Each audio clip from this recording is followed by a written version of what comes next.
Assalamualaikum warahmatullahi wabarakatuh. Pada hari ini kita akan membahas tentang menghitung bagaimana analisis sumber daya untuk proyek konstruksi. Nah, analisis sumber daya ini sangat penting sekali nanti bagaimana nanti kita bisa menyusun estimasi daya atau rencana anggaran daya proyek kita.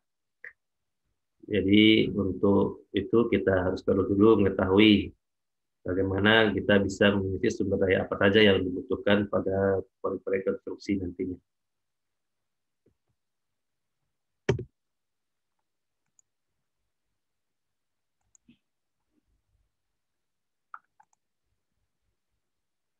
Nah, adapun dasar schedule pekerjaan, yaitu pertama itu ada schedule proyek, yaitu yang pertama tidak bisa dijamin tanpa didukung oleh adanya sumber daya di proyek.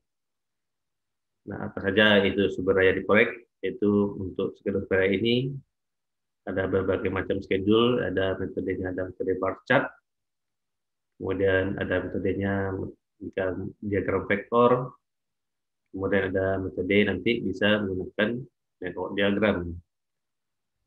Nah, schedule daya ini, untuk schedule sebelah ini sangat kita butuhkan nanti. Bagaimana kita bisa mengatur jadwal penggunaan sumber daya kita, baik alatnya, tenaga kerja kita, kemudian harus kita atur sesuai dengan schedule yang kita rencanakan biar harganya efisien, tepat waktu, dan mutu pun terjamin. Nah, untuk jenis sumber daya ini, nah, bagaimana jenis schedule sumber daya proyek? Yaitu yang pertama, itu ada namanya dokumen kontrak, yaitu ada dokumen perjanjian kita dengan pemilik atau dengan owner. Nah, dari dokumen kontrak ini, nanti kita ada namanya schedule pekerjaan, schedule global. Nah, schedule global ini nanti kita rincikan lagi, kita buatkan nanti schedule sumber daya proyek. Itu schedule sumber mana schedule materialnya, kemudian schedule peralatannya, kemudian schedule materialnya, dan tenaga kerjanya juga. Dan nanti di sini kita butuhkan itu kita harus bisa menghitung berapa sih analisis kebutuhan tenaga kerja yang kita butuhkan di lapangan nantinya. Kemudian kita harus bisa menghitung, kita harus bisa menganalisis berapa kebutuhan alat-alat kita, daya alatnya berapa. Kemudian kita harus bisa menganalisis nanti kebutuhan dari sumber daya material yang akan digunakan pada proyek nantinya. Nah, dari 3 analisis ini nanti kita dapatkan berapa jumlah kebutuhan sumber daya proyek nantinya. Nah, di sini nanti kita buatkan nanti schedule sumber dayanya. Nah, apa saja faktor yang penting dalam analisis sumber daya ini? Nah, yang pertama itu faktornya kita harus tahu kemampuan dari produktivitas tenaga kita, kemudian alatnya berapa. Jadi kita harus nanti mengetahui juga waste materialnya. Jadi waste material ini ada juga faktor penting untuk berapa analisis material yang tidak terpakai dan terbuang. Nah, nanti biaya ini, nanti waste ini juga termasuk dari biaya yang sangat mempengaruhi profit perusahaan kita nantinya. Itu kita nanti harus kita atur juga berapa material yang terbuang, jangan sampai banyak di lapangan. Dan kemudian untuk pada sore ini, untuk alat ini kita harus mengetahui kebutuhan sumber daya kita. Kemudian kita harus juga mengetahui nanti kebutuhan dari sumber daya alat yang kita gunakan nantinya. Nah, untuk waste material ini nanti sangat pengaruh penting terhadap kebutuhan sumber daya material di lapangan nantinya. Nah, untuk produktivitas dan waste ini, ya, ini ada data kedua hal tersebut perlu diketahui secara jelas, yaitu gunanya pertama untuk agar kita bisa mengetahui secara jelas tingkat kemampuan perusahaan dalam bidang efisiensi dari material yang terbuang nantinya. Kemudian nanti material itu kita dipakai sebagai pedoman dalam menyusun program kerja dan program peningkatan efisien perusahaan nantinya. Kemudian produktivitas dan waste ini nanti digunakan sebagai tolak ukur untuk kemampuan bersaing. Nah, untuk produktivitas, nah ini secara teori produktivitasnya adalah output dibagi dengan inputnya. Jadi rumus umumnya untuk produktivitas, output persatuan waktu nanti dibagi dengan inputnya. Nah, apa itu output? Output ini adalah kuantiti pekerjaannya atau volume pekerjaannya. Kemudian input, nah input ini adalah tenaga atau alat yang digunakan nantinya.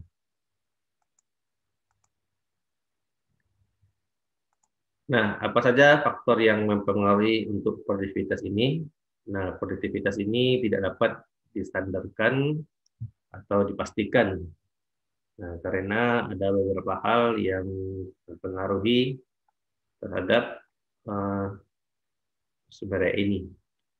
Jadi faktor-faktor yang mempengaruhi produktivitas ini biasanya adalah antara lain pertama ada kondisi pekerjaan di lingkungan. Jadi kalau ada kondisinya berat atau medannya berat, nah itu juga sangat mempengaruhi terhadap pekerjaan kita nantinya.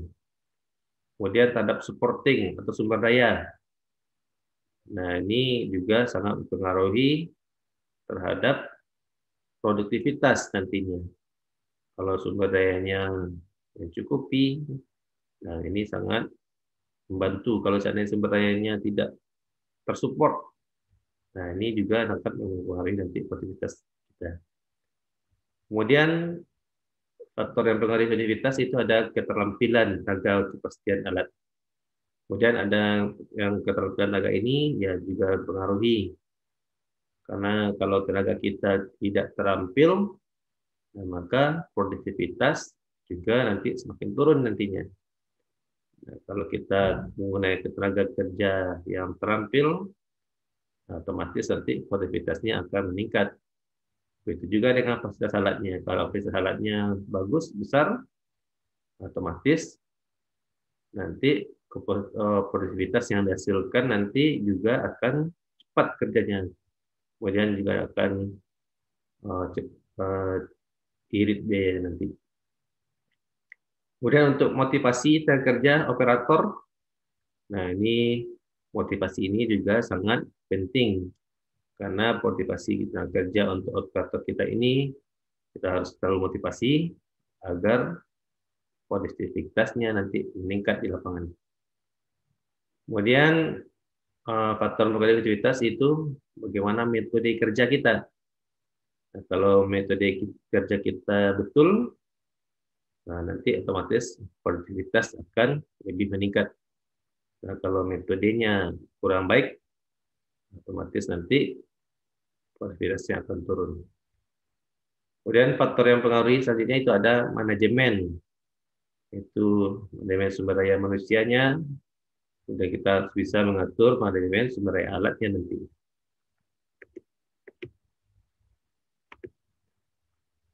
Nah, waste material. Nah, apa itu waste material? Ini waste material ini adalah kelebihan kuantiti material yang digunakan atau yang didatangkan yang tidak menambah nilai satuan pekerjaan. Artinya waste ini adalah material yang terbuang dari sisa-sisa pekerjaan kita nanti.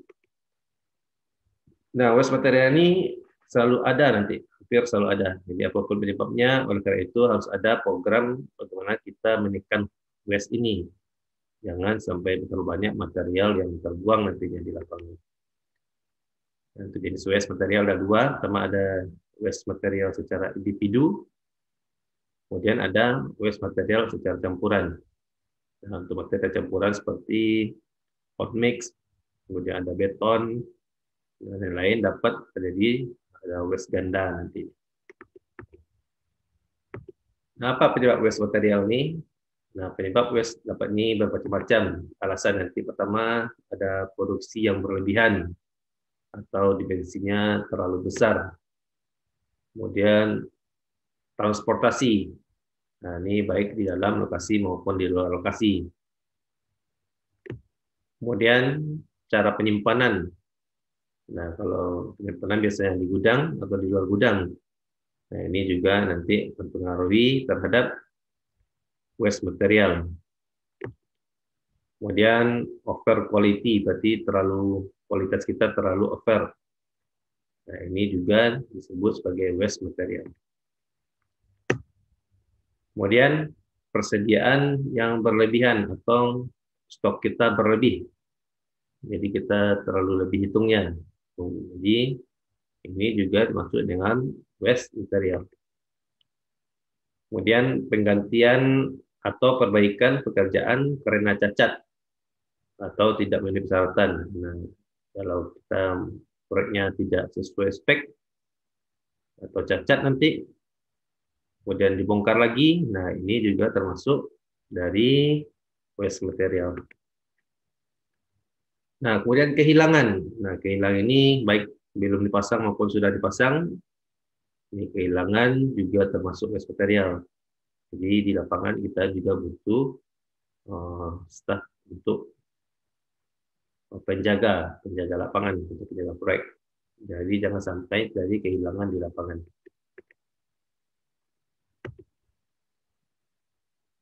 Nah, untuk analisis sumber ini, yang pertama kita harus tahu dulu kuantiti pekerjaannya harus sesuai gambar. Kemudian kita tetapkan waktunya berapa. Nah, dari sini nanti baru kita hitung produktivitas yang diperlukan. Nanti kita bandingkan berapa produktivitas kita yang ada. Nah, dari situ nanti baru kita buat kebutuhan dan jadwal sumber dayanya. Nah, ini nanti kita bandingkan lagi dengan waktu yang ditetapkan. Nah, sampai nanti analisis sumber daya ini jadwalnya tepat waktu, dan sumber daya yang dibutuhkan juga sesuai dengan schedule-nya. Nah, kebutuhan sumber daya. Nah, produktivitas tenaga kerja secara individu. Nah, ini kita Q1, kita simbol Q1. Nah, di mana Q1 ini adalah kuantiti pekerjaan yang dapat diselesaikan per satu waktu oleh satu tenaga kerja. Kemudian produktivitas tenaga kerja secara kelompok, kita kasih simbol Q2. Nah, di mana Q2 ini adalah kuantiti pekerjaan yang dapat diselesaikan per satu waktu oleh satu kelompok tenaga kerja. Nah, faktor jumlah kebutuhan tenaga, nah ini diperoleh dari produktivitas yang diperlukan dibagi dengan produktivitas yang ada, kemampuan yang ada. Nah, untuk standar kualitas pekerjaan, nah, produktivitas tenaga kerja ini dapat diukur nanti dengan kuantiti pekerjaan yang dapat diselesaikan dengan memenuhi persyaratan mutu sesuai dengan speknya. Kemudian untuk syarat mutu ini, tenaga kerja tidak dapat diberi spek begitu saja nanti. Jadi khusus untuk pekerjaan finishing yang memerlukan persyaratan mutu, nah ini kita harus dapat dulu tunjukkan secara jelas, misalnya dengan mock-up. Kemudian untuk kualitas yang sifatnya secara dapat diukur, nah si kerja nanti dapat diuji dengan alat atau tes lab nantinya.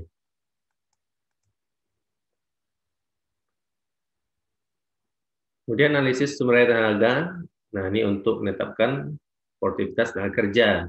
Jadi kita perlukan informasi-informasi antara lain. Pertama kita harus tahu dulu jumlah dan komposisi tenaga kerja yang diperlukan dalam menyelesaikan suatu pekerjaan. Kemudian kita harus tahu dulu bagaimana harga satuan upah borongan di pasaran jadi untuk pekerjaan tersebut. Jadi misalnya pekerjaan keramik, berapa harga borongannya per meter persegi, misalnya Rp40.000 per meter persegi. Kemudian untuk pekerjaan galian berapa harga borongannya, misalnya 15.000 per meter kubik.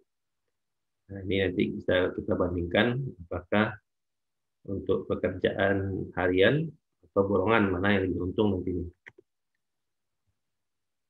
Nah, kemudian kita harus tahu dulu harga upah harian menurut pasar.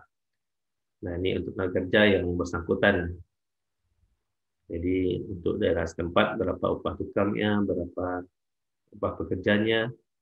Nah, ini kita harus cari dulu informasinya untuk menyusun analisis sumber daya tenaga kerja ini. Dan ini adalah contoh analisis sumber daya tenaga. Nah, ini pertama untuk melaksanakan kerjaan pasang batu bata misalnya.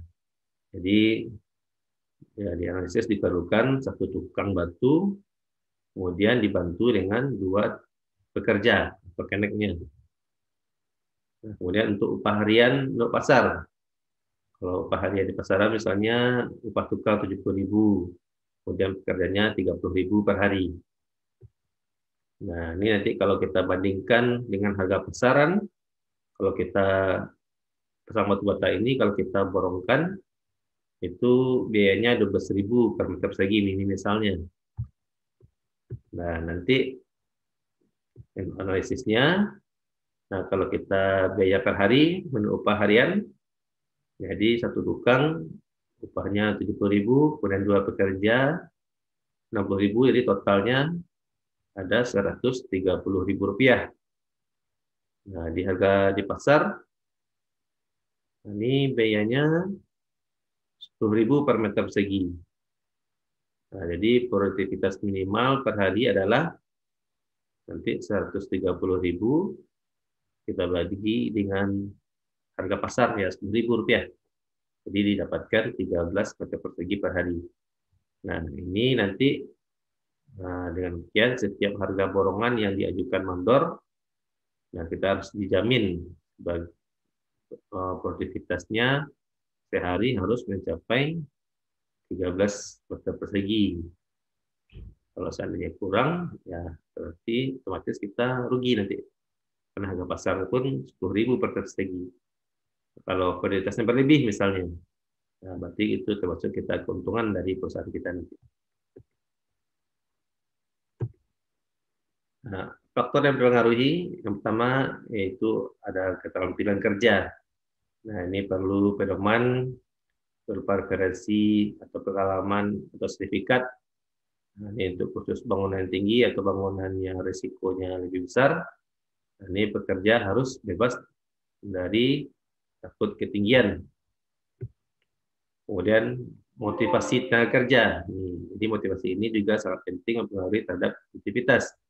Nah, ini perlu diketahui apa motivasinya dari para pekerja kita nantinya. Kemudian cara kerjanya. Nah, ini nanti kita perlu dicari atau kita beri cara kerja yang efisien atau kita tunjukkan nanti kepada tenaga kerja kita metode kerjanya yang baik dan efisien. Kemudian manajemennya, pengaturannya. Nah, ini perlu dengan didukung oleh dari manajemen perusahaan. Nah, bagaimana nanti pertimbangan untuk pengadaan tenaga kerja ini? Nah, nanti pertama kita harus tahu kualitas tenaga kerja kita, mampu mencapai mutu kerjaan yang dipersyaratkan. Kemudian produktivitas tenaga kerja, nah sesuai dengan time schedule yang ada atau waktunya. Kemudian harga borongan atau upah. Nah, ini harus sesuai dengan budgetnya dan rencana anggaran yang kita budgetkan untuk pekerjaan borongan upah, kata simbol B. Nah, untuk kebutuhan sumber daya alat, nah kita harus tahu dulu kapasitas alat kita yang diberikan oleh pabrik membuatnya adalah tidak sama dengan produktivitas yang nanti di lapangan nanti. Karena kuantitas real alat juga dipengaruhi oleh yang pertama itu ada kondisi alatnya dan kondisi pekerjaannya. Kemudian juga tergantung dari dipengaruhi oleh keterampilan dan motivasi dari operatornya. Kemudian komposisi alat kita, kemudian cara kerja kita, kemudian dari dipengaruhi juga dari manajemen. Jadi prioritas alat rel ini tidak sama nanti dengan kapasitas alat yang ada brosur yang diberikan oleh pabrik membuatnya. Nah, prioritas rel ini ada dua macam. Yang pertama ada produktivitas individu alatnya, kemudian juga ada produktivitas kelompok alat. Nah, ini untuk prioritas rel ini nanti ada dua juga jenisnya. Nah, kebutuhan sumber daya alat. Nah, untuk pekerjaan angkutan, maka produktivitas dipengaruhi oleh jarak angkut, kemudian kecepatan alat angkutnya dalam bergerak. Nah, kemudian untuk pekerjaan-pekerjaan yang memerlukan kerjasama atau lebih dari satu alat, nah ini juga nanti maka produktivitas kelompok perlu jadi perhatian nantinya. Kemudian untuk produktivitas yang terkecil dari anggota kelompok, nah ini akan menentukan produktivitas kelompok tersebut. Nah, produktivitas kelompok secara kasar, nah ini ada 3 jenis alat bekerja sama untuk pemindahan tanah misalnya. Jadi untuk bulldozer ini dibutuhkan 100 meter kubik per jam. Ini proses alatnya nih. Kemudian loader, alatnya hanya 70 meter kubik per jam. Kemudian dump truck kapasitasnya 6 meter kubik per jam. Nah, bila kita ingin produktivitas keluarnya sebesar 100 meter kubik per jam, nah ini berarti wear loader kita dan dump truck kita harus kita tambah. Begitu juga sebaliknya. Kalau kita ingin produktivitas keluarnya sebesar 70 meter kubik per jam, nah berarti dump truck perlu kita tambah. Berarti bulldozernya tidak. Berarti bulldozernya ada waktu kosongnya nanti. Kemudian kita kombinasikan. Yang disarankan adalah yang berdampak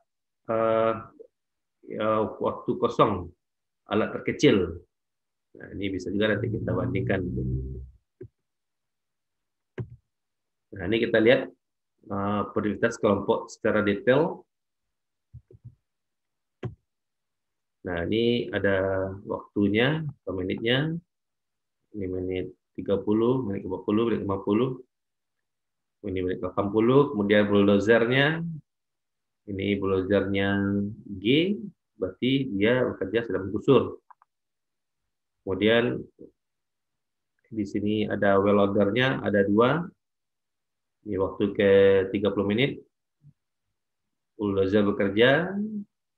Kemudian 30-40 menit, berarti 10 menit. Nanti wheel loader 1 memuat. Kemudian wheel loader 2 juga memuat. Kemudian dump truck bekerja, dump truck 1, B berangkat.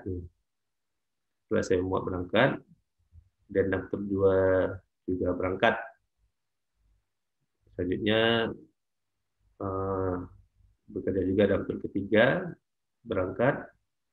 Kemudian waktu keempat berangkat. Jadi kita lihat di sini ada waktu kosong dari wheel loadernya, waktu gusurnya. Jadi dia menunggu di sini sampai nanti dump truck ini pulang di menit ke 60. Nah, begitu selanjutnya nanti. Jadi ideal ini berarti ada waktu kosong untuk wheel loader di sini di menit 40 sampai ke menit 80 ada waktu kosongnya. Nah, ini harus kita perhitungkan nanti. Kalau kita sewa alatnya per hari bagaimana? Apakah menguntungkan? Jadi sangat mempengaruhi nanti terhadap biaya. Karena jangan sampai terlalu banyak waktu kosong dari alat kita. Nah, bagaimana kebutuhan sumber daya material? Nah, kemampuan yang diperlukan untuk menyusulkan kebutuhan sumber daya material ini, pertama, kita harus bisa dulu menyusun WBS-nya atau work order strukturnya secara rinci. Jadi item kita itu harus kita rincikan. Kemudian kita harus bisa dulu menghitung volumenya atau quantity dari item pekerjaan tersebut. Nah, kemudian kita harus bisa membuat time schedule proyek kita nanti. Nah, kemudian kita harus bisa memahami jenis-jenis material apa saja nanti yang dibutuhkan dari setiap item-item pekerjaan tersebut. Nah, kemudian kita juga harus memahami tingkat waste-nya dari dan produktivitas yang akan diperhitungkan. Jadi waste ini juga harus kita perhitungkan. Nah, dari kelima modul tersebut, nah ini nanti berkaitan secara langsung dengan material ada di butir terakhir nantinya. Jadi waste ini juga harus kita perhitungkan. Nah, ada jenis pekerjaan ini ditinjau dari kebutuhan sumber daya. Jenis pekerjaan dibagi menjadi 3, yaitu pekerjaan yang memerlukan tenaga, kemudian pekerjaan yang memerlukan tenaga dan material, dan kemudian ada pekerjaan yang memerlukan tenaga dan alat. Nah, ini ada jenis-jenis pekerjaan. Nah, bagaimana cara kita menghitung sumber daya ini? Nah, tiap item pekerjaan nanti kita uraikan kebutuhan sumber dayanya. Contohnya sebagai berikut. Ini ada pekerjaan beton fondasi K350. Ini ada volumenya 250 kubik. Nah, ini apa saja bahannya? Ini bahannya semen. Kita kasih kode di sini 2113. Ini kemudian pasir. Kemudian bahannya batu pecah, kemudian besi beton, kemudian kayu bikisting, kemudian plywood, kemudian kawatnya, kemudian pakunya. Nah, nanti kita harus tahu dulu hitung faktor indeksnya. Ini semen 10,5. Kemudian pasir indeksnya 0,5. Kemudian batu pecah 0,8. Nah, nanti untuk volumenya 250, nanti dibutuhkan semennya 2.600 mazak. Kemudian untuk pasir dibutuhkan 130 kubik. Untuk batu pecah dibutuhkan 230 kubik. Kemudian nanti kita masukin harga satuannya berapa, semen misalnya 20.000 per sak, misalnya berapa pasir 30.000 per sak, per kubik, ya batu pecah 40.000 per kubik. Nah, nanti kita kalikan. Kita kalikan nanti kuantitinya, kita kalikan harga satuannya, dapatkan 52.500.000. Nanti kita total harganya berapa.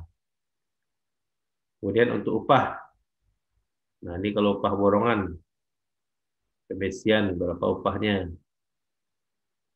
Ini faktornya 125 indeksnya. Jadi dibutuhkan kuantitasnya 31 ton. Misalnya upahnya per kilogram Rp300. Upah borongannya. Jadi dibutuhkan upah 9 juta. Kemudian bikisting. Indeksnya ada 4. Jadi volumenya, kuantitinya 4 kita kalikan 250, mendapatkan 1.000 meter persegi. Berarti upah borongannya misalnya 6.000 per meter persegi, jadi dibutuhkan biaya 6 juta. Kemudian cor beton, upahnya berapa? Indeksnya 1 kalikan 250, berarti 250 kubik beton dibutuhkan, indeksnya misalnya upah pengecoran 30.000. Jadi dibutuhkan upahnya 7 juta. Nah, nanti indeks upah ini kita totalkan jumlahnya 22 juta. Nah, ini adalah contoh menghitung sumber daya kita, menghitung berapa biaya yang dibutuhkan untuk beton K350. Dan nanti bagaimana nanti kita merinci sumber material, ini tiap pekerjaan direkap nanti kebutuhan sumbernya. Nah ini contoh akumulasi, kuantitinya berapa, jenis materialnya, semen berapa sak, waktu kali berapa, pasirnya berapa, kemudian pasang batu bata, volumenya berapa, kemudian berapa jenis semen materialnya, semen berapa dibutuhkan, kemudian batu batanya berapa buah, kemudian untuk beton struktur kuantitinya berapa, kemudian semennya berapa, kemudian batunya, kemudian pasirnya. Nah, nanti kita hitung semuanya.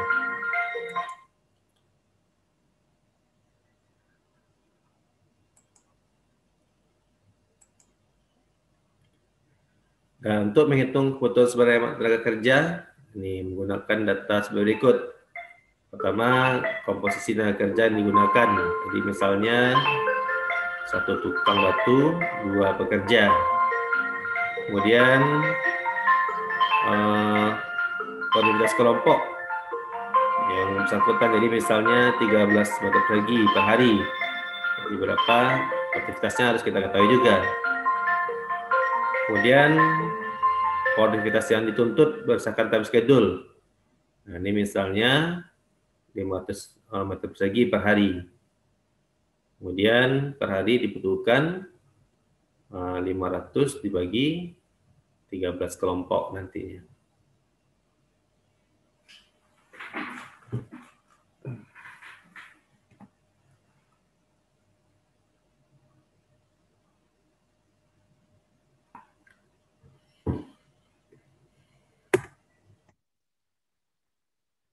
Oke, nah ini cara bagaimana nanti kita merincikan sumber daya kerja kita.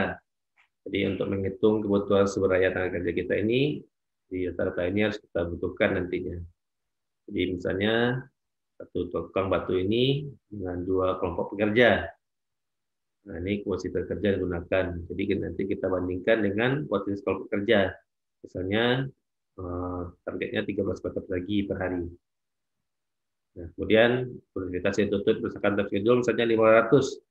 Berarti nanti per hari untuk persegi per hari, jadi nanti kita per harinya dibutuhkan 500 kita bagi dengan 13 kelompok. Berarti berapa kelompok kita butuhkan nanti.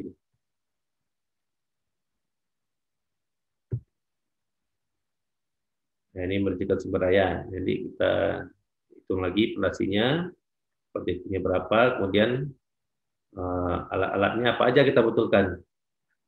Nah, misalnya fondasi, alatnya kita butuhkan nanti beton mixer, kemudian pompa air misalnya. Nanti kita uraikan beton batu bata, misal apa-apa aja alat yang dibutuhkan. Nanti kita buatkan jadi alatnya per hari berapa aja yang digunakan. Dan untuk struktur beton, kita butuhkan beton mixer 3 atau 2 misalnya. Kemudian berbendernya berapa, kemudian beton trailernya, pompa airnya, kemudian kalau ada beton lift digunakan.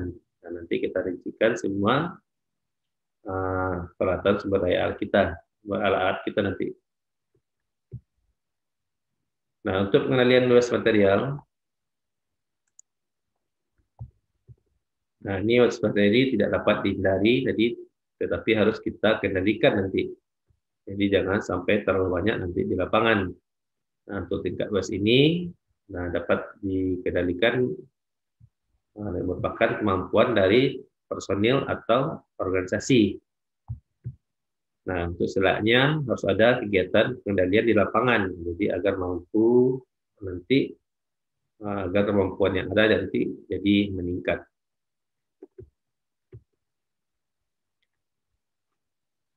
Nah, jadi waste materi ini juga nanti sebagai sama dengan risiko lapangan. Nah, ini risiko ini juga nanti harus kita keluarkan biayanya berapa persen nanti. Kemudian waste yang tadi adalah merupakan sebagian dari risiko. Nah, nanti semakin bagaimana nanti di lapangan kita harus risiko ini harus kita minimkan. Jadi sebagai nanti menjadi profit dari perusahaan. Nah, untuk itu kita harus bisa manajemen risiko.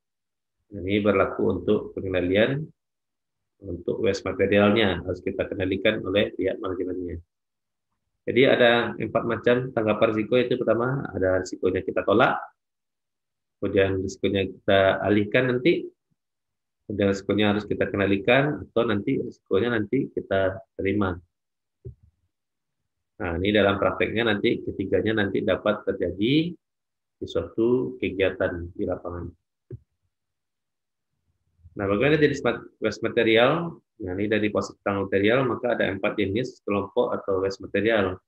Yang pertama ada raw material. Nah, ini merupakan berupa bahan baku yang diproses di lokasi proyek.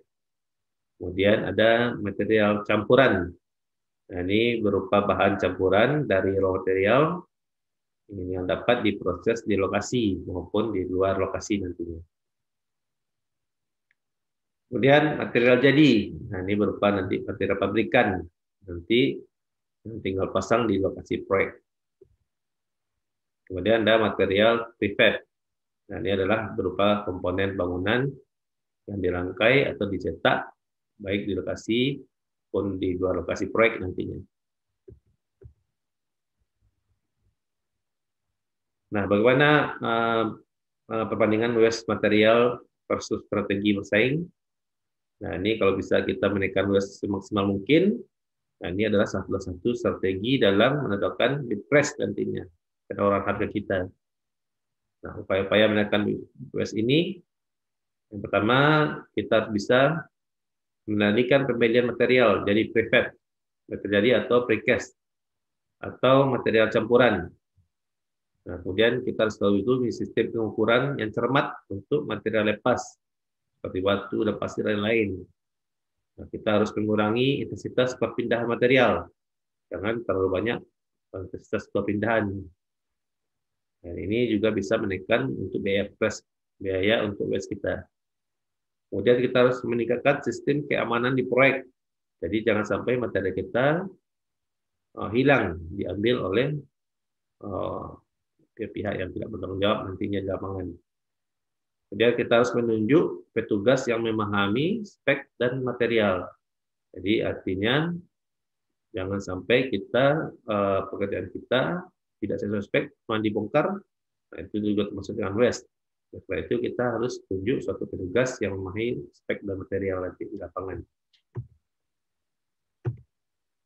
Kemudian resource allocation. Definisi resource allocation ini adalah suatu sistem yang mengatur jumlah sumber daya pada satu jaringan kerja proyek sehingga proyek dapat diselesaikan dengan sumber daya yang tersedia. Ini sesuai dengan waktu yang ditetapkan. Nah, resource allocation ini sangat penting dilakukan, terutama bila jumlah sumber daya yang sangat terbatas nantinya. Nah, ini kita lihat tabel grafiknya. Ini sumber daya versus waktu. Kalau sumber dayanya terbatas, jadi waktunya akan terlalu panjang nanti. Nah, bagaimana kalau sumber dayanya terlalu banyak? Nah, jadi waktunya akan cepat. Nah, jadi intinya ini kalau bagaimana nanti kalau sumber dayanya terbatas, kemudian waktunya juga terbatas. Nah, ini harus kita perhitungkan nanti di lapangan. Jadi ada hati-hati kita. Kalau sumber daya kita terbatas, udah waktu terbatas, nah ini harus ada nanti kita kendalikan nanti bagaimana sumber daya kita nanti di lapangan.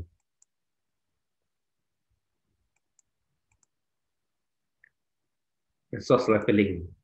Nah, bila sumber daya terbatas dan durasi proyeknya juga fix sudah terbatas, nah maka kita perlu melakukan nanti resource leveling untuk mengatasi keterlambatan, untuk mengatasi keterbatasan sumber daya tersebut. Nah, tujuan dari penataan sumber daya adalah pertama untuk mengatasi keterbatasan sumber daya yang ada. Kemudian untuk menjaga efisiensi jumlah kebutuhan sumber daya, tenaga, dan alat. Kemudian untuk mengurangi fluktuasi jumlah kebutuhan sumber daya. Nah, bagaimana metode alokasi sumber daya ini? Ya, pertama, schedule pengadaan sumber daya adalah merupakan kumpulan sumber daya dari kegiatan yang bersamaan pada satu periode. Nah, bila jumlah sumber daya pada satu periode melebihi jumlah sumber daya yang ada, nah ini maka perlu kita ratakan dengan cara menggeser-geser dari kegiatan yang ada nanti di lapangan. Kemudian kegiatan yang dapat digeser-geser adalah kegiatan yang memiliki float time atau waktu senggangnya. Nah, pergeseran dengan earliest date. Nah, ini kita lihat kegiatan A ada 20, kegiatan B 10.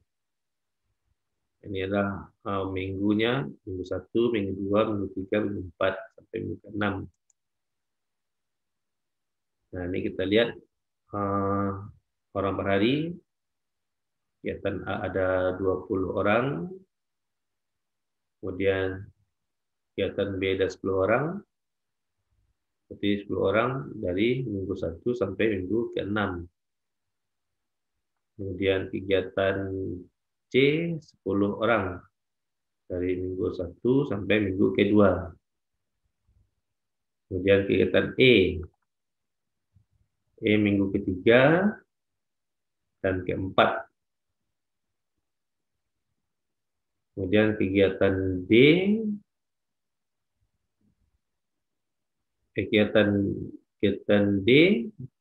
minggu 2 dan minggu ke-3. Berarti ada 10 orang. Nah, ini kita lihat kalau kita geser. Nah, misalnya kegiatan A, kita geser ke minggu ke-4. Kemudian kegiatan B 10 orang. Jadi grafiknya naik, kemudian turun. Kalau tadi kita lihat dari awal dia naik, kemudian turun. Nah, kalau kita ganti misalnya seperti ini, kita geser pekerjaannya. Jadi pertama dia turun naik, kemudian turun. Nah, jangan sampai nanti kita mengaturnya dia naik turun, itu nggak boleh nanti.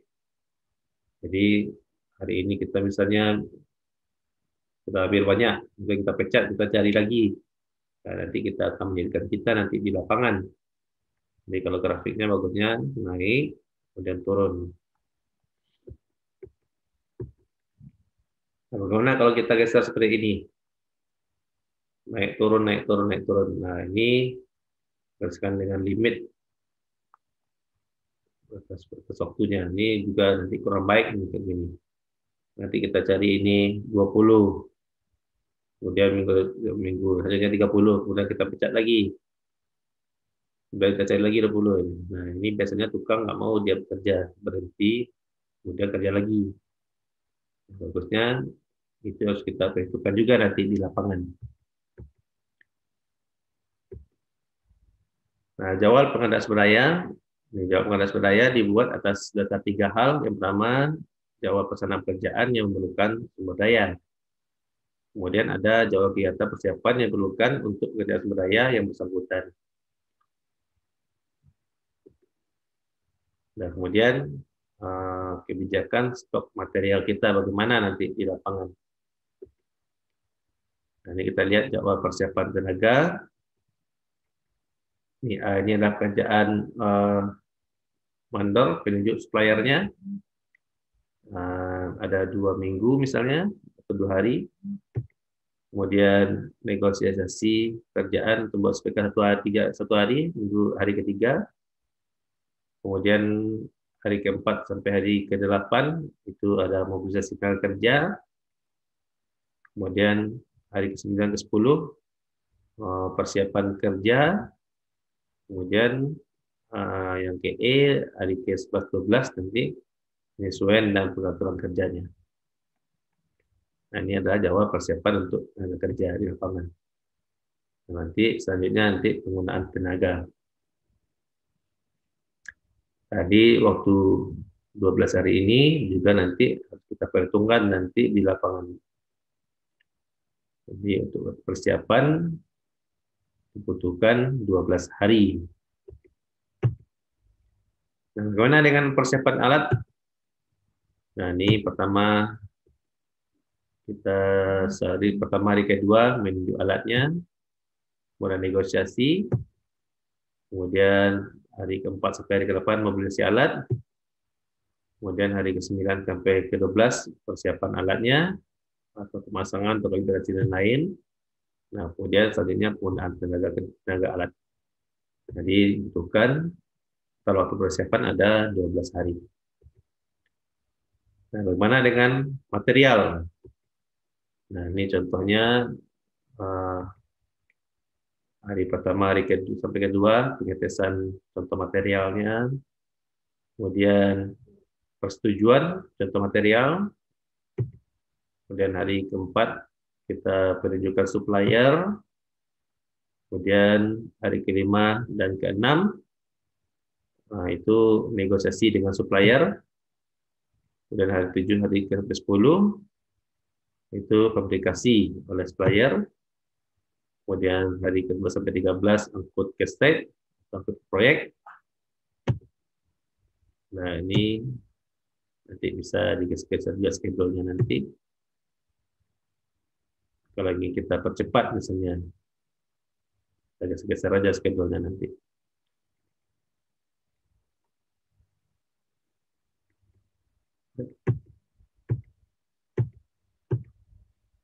Oke, kebijakan stok material. Nah, kebijakan stok material ini juga nanti berpengaruh terhadap proyek kita. Jadi kebijakan jumlah stok materialnya harus dilakukan lebih dahulu. Jadi sebelum kita menyusun jadwal, kita harus tahu berapa stok yang kita butuhkan nantinya. Kemudian jadwal pengadaan materialnya. Nah, ini nanti dibuatkan untuk satu periode stok yang ditetapkan nantinya. Kemudian jadwal pengadaan material untuk satu stok awal yang paling penting dan menentukan nanti. Kemudian biaya stok material dipengaruhi oleh banyak hal, antara lain yang pertama itu ada kapasitas gudang kita terbuka atau tertutup, kemudian kondisi keuangan perusahaan, kemudian tingkat kesulitan pengadaannya, apakah pengadaannya harus di luar pulau atau di mana. Jadi tergantung lokasi pekerjaan kita kesulitan ini. Kemudian tingkat kadaluarsa material, kadaluarsa ini juga mengaruhi nanti. Kemudian dan lain-lain sebagainya. Baik, sampai di sini dulu pertemuan kita pada hari ini. Kita tutup. Assalamualaikum warahmatullahi wabarakatuh.